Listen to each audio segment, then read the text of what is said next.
Welcome back to Brashonomics. We continue to talk. There's so many ways to fail. There's millions and millions of things you can do wrong, and I don't think you can go through life checking them all off your list. And if you do, well, then you continue to fail. Why not figure out the things that make you successful and duplicate those, or study the things that make other people successful and duplicate those actions. Benjamin Morton joins us, who came to Seattle 4 years ago and has worked in real estate the whole time. Recently, he's actually closed 5 transactions in the last 30 days and 100 transactions over his career. Well, welcome. How are you? I'm unbelievable. Thanks for having me.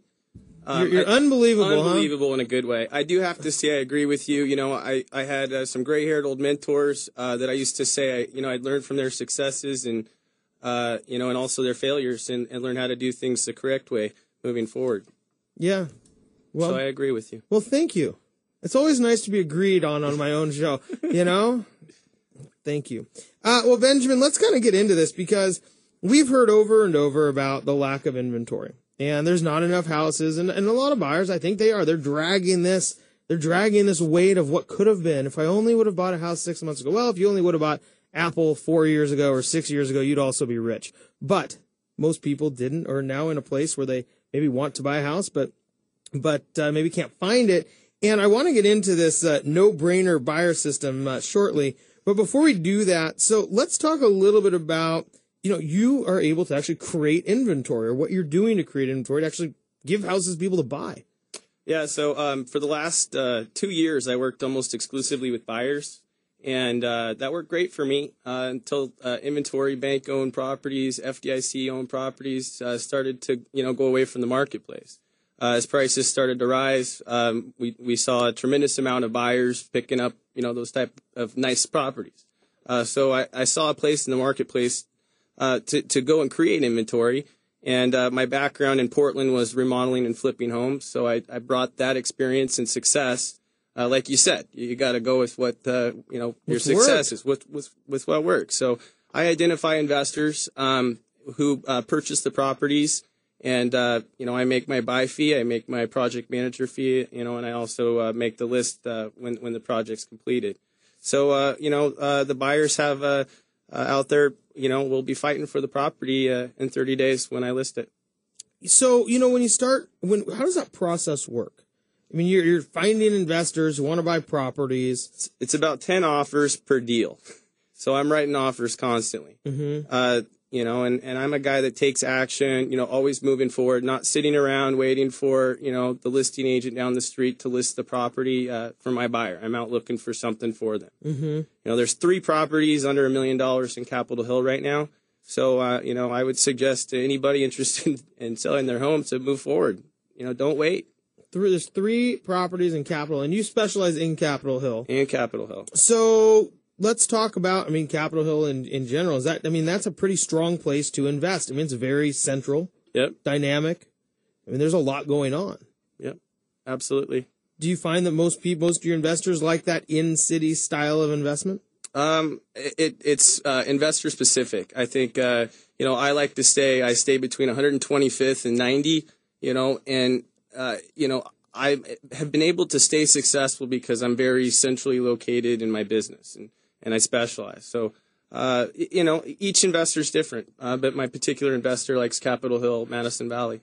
So you're seeing it, and it's continually growing there. There's not a lot of inventory. There's people trying to move into those areas, aren't there? Absolutely.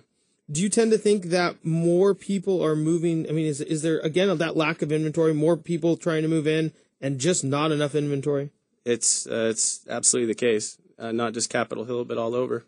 So when you say that somebody could sell their house right now, there's not very many houses under $1 million you're talking about in Capitol Hill. Well, then how does a seller know, okay, well, this is the time? How do they make that decision? In my opinion, whether they've used an agent before or, what's killing me is a lot of agents aren't reaching back out to their prior clients that, may possibly could sell, and I've picked up a few listings that way. It's, I'm just out being aggressive, looking for listings, looking for things to sell. And so when you're able to do that, then you're essentially then creating this inventory that people maybe wouldn't want to sell otherwise. Is that the correct? Just making sellers aware of where we are in the marketplace. With the election coming up, uncertainty, this is absolutely the best time to sell. And I'm jumping up and down on your desk about it right now. I mean, this is the time to sell. I don't see you jumping, nor do I hear you. We're here with Benjamin Morton, broker with Real Property Associates. Benjamin, we just have about a minute left before we do have to go to break. But, so sellers, if they can find somebody to educate them on the current market in their neighborhood, like you in Capitol Hill, what type of questions should a seller be asking before they list their property? What types of things are you doing that other agents aren't doing in the marketplace? And, not only do I have 300 buyers in my system in Capitol Hill alone, which is one of the reasons why I decided to shift gears from buyers. I'm hiring a buyer's agent, so that's good. Things are moving forward. But I've got to shift gears completely over to listing. And that's just because there's no inventory. Yeah. There's 3 houses for my buyers, and they don't want it. So when you have 300 buyers who are looking for property, working with you, you talked about a no-brainer buyer system. Yep. What does that entail? So my system captures folks all over the country that are looking for properties in Capitol Hill. So 300 of those might not necessarily be in the Seattle Half area. Half of them are in Washington, D.C. Some of them are in different places. Hopeful senators from all over the country trying to figure out if they win the election, where they can live. Exactly. Yep. So you get all these buyers. Yep. Pulling from the internet or for my open houses, everybody gets inputted into my system.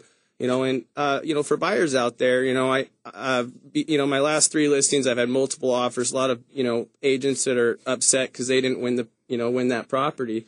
For buyers, I know I'm shifting gears, but, buyers need to be very aggressive right now and their agent better have a strong pulse on the market, know things that are, permitted, the phases of construction, or you're just going to be out of luck, and you need to encourage your agent to figure out a system for, keeping them informed with the market. Yeah, well, there's certainly a lot of action in the market. Thanks so much for joining us again, Benjamin Morton, broker with Real Property Associates. When we come back, there are a lot of factors contributing to the low inventory. We're going to discuss more about it when we come back, including some big companies that are hiring lots of people, which is maybe why you can't find the house you're looking for. We'll be right back after this break.